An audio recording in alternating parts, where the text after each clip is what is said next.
शिरडी में एक धनी व्यापारी रामचंद्र राव अपने इकलौते पुत्र माधव के कारण गहरे दुख में डूबे हुए थे। माधव, जो पहले एक विनम्र और आज्ञाकारी लड़का था, बुरी संगति में पड़ गया था। उसने जुआ खेलना शुरू कर दिया था, शराब पीना शुरू कर दिया था और धीरे धीरे अपने पिता की सारी संपत्ति बर्बाद कर दी थी। रामचंद्र राव ने उसे समझाने की बहुत कोशिश की, लेकिन माधव पर कोई असर नहीं हुआ। वह अपने पिता की बातों को अनसुना कर देता और अपनी गलत आदतों में लिप्त रहता। रामचंद्र राव का दिल टूट गया था। उन्होंने अपने बेटे को सही रास्ते पर लाने के लिए हर संभव प्रयास किया, लेकिन सभी प्रयास विफल रहे। माधव दिन ब दिन बिगड़ता जा रहा था। रामचंद्र राव को अपनी प्रतिष्ठा और अपने परिवार के भविष्य की चिंता सताने लगी।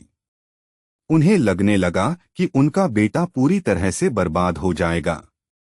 एक दिन जब रामचंद्र राव निराशा और दुख से भरे हुए थे, उन्होंने शिरडी में साईं बाबा के बारे में सुना। उन्होंने सुना था कि साईं बाबा लोगों की समस्याओं को हल करते हैं और उन्हें सही मार्ग दिखाते हैं। रामचंद्र राव ने साईं बाबा से मिलने का फैसला किया। वह साईं बाबा के द्वारकामाई में गए और उनके चरणों में गिरकर रोने लगे। उन्होंने साईं बाबा को अपने बेटे की कहानी बताई और उनसे अपने बेटे को बचाने के लिए प्रार्थना की।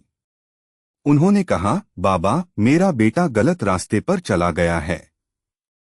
कृपया उसे बचा लीजिए। मैं उसे खोना नहीं चाहता।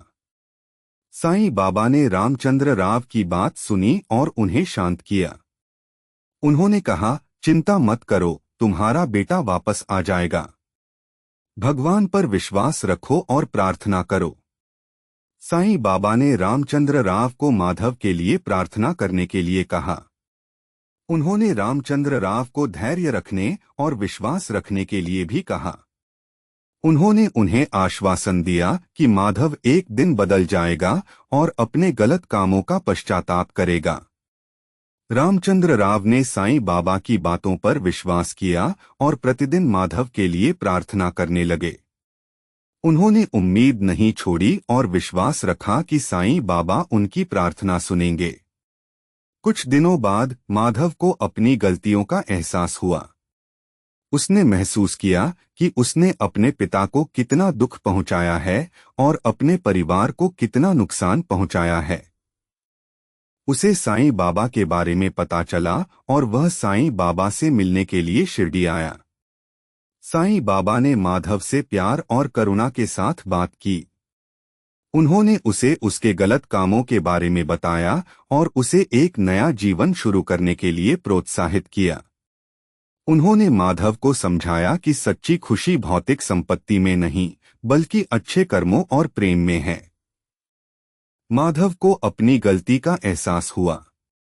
उसने साईं बाबा से माफी मांगी और अपने पिता के पास वापस जाने का फैसला किया।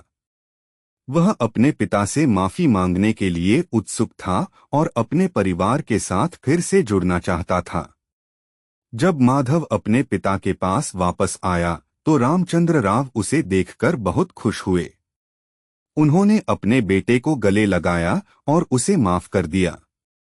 उन्होंने साईं बाबा को धन्यवाद दिया, जिन्होंने उनके परिवार को फिर से मिला दिया था।